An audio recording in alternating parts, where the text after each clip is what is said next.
Imagine someone you love just vanishes. One minute, they're a part of your life, and the next, they're gone. It's a nightmare that thousands of families live through every single day, trapped in this kind of suspended grief.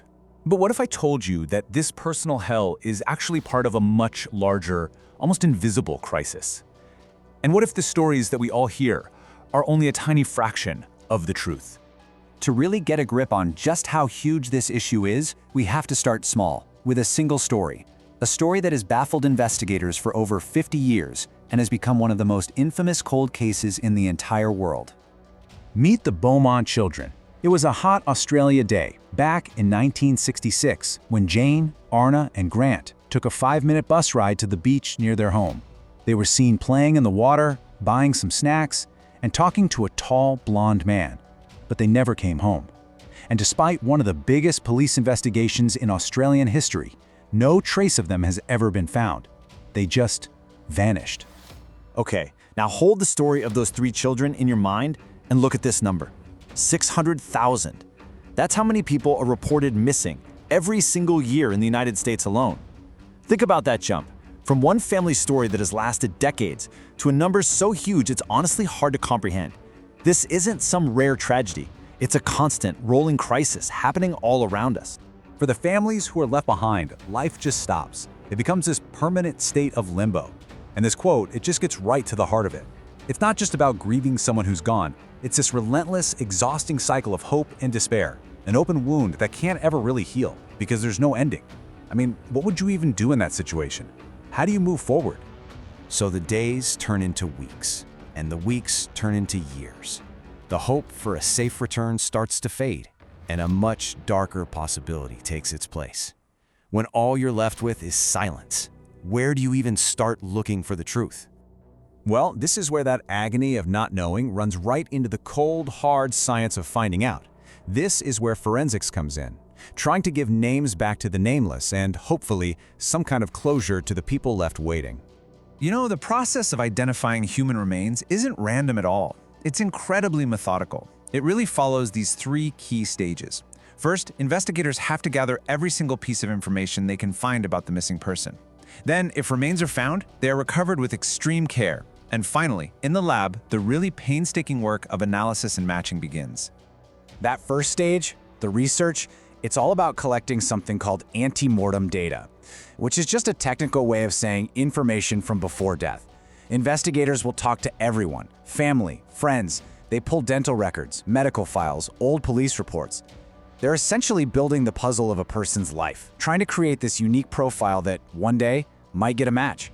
And today, of course, technology plays a huge part. This system, NamUs, is a game changer. Think of it like a giant national hub that connects all the dots. It's a database where a police department in one state can upload information about a missing person, and a medical examiner 1,000 miles away can upload details about unidentified remains. It lets them search for that one crucial link that could solve a mystery that's been cold for years.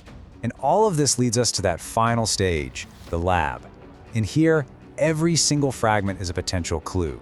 Scientists are analyzing bones, teeth, DNA, comparing everything they find against that ante-mortem data they collected. It is incredibly slow, detailed work, where something as small as a unique dental filling can be the thing that finally cracks a decades-old case. It's all for one goal: to turn a set of anonymous remains back into a person with a name, a story. So, okay, we have the science, we have the databases, we have dedicated professionals. It sounds like a pretty solid system, right? One designed to bring answers to everyone. But this is where the story takes a really dark turn. It reveals this hidden bias in which stories get told and which ones are just allowed to fade into silence. It turns out that the amount of attention a case gets often has very little to do with the evidence. Instead, it can come down to a powerful and pretty unsettling bias that decides which stories we hear and which ones we don't. There's actually a term for this. It's called missing white woman syndrome. And it's a well-documented observation that the media absolutely does not treat all missing person cases equally.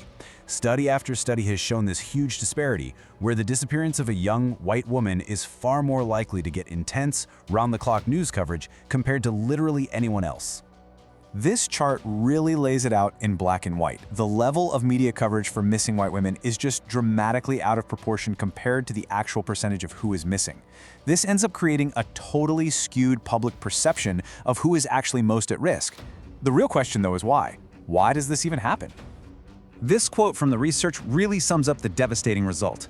By choosing which stories to put on the news every night, the media essentially creates what's been called a hierarchy of victims. It sends this unspoken message about whose life is more valuable, whose disappearance is more of a tragedy. And this doesn't just shape how we feel, it can actually influence police resources and the political pressure to solve a case. So when you combine that staggering number of people who go missing with this selective media attention, you start to see the true shape of the crisis. This isn't just a collection of individual tragedies anymore. It's a systemic failure. You know, the National Institute of Justice has a name for this, and it's chilling. They don't call it a problem, they don't call it an issue, they call it the nation's silent mass disaster. And that wording is so intentional. It's meant to communicate a scale and an urgency that we often miss because the victims disappear one by one, instead of all at once in a single event. And if that 600,000 number wasn't shocking enough for you, consider this one. 4,400. That's the number of unidentified bodies recovered every single year in the US. Each one, every single one, is a person whose story ended without a name. A person whose family might still be out there, right now, searching for them. And that brings us right back to where we started. It's not about the numbers, is it? It's about the people.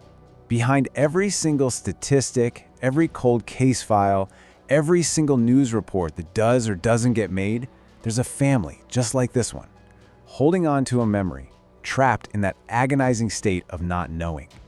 They're the ones who carry the true weight of this silent disaster.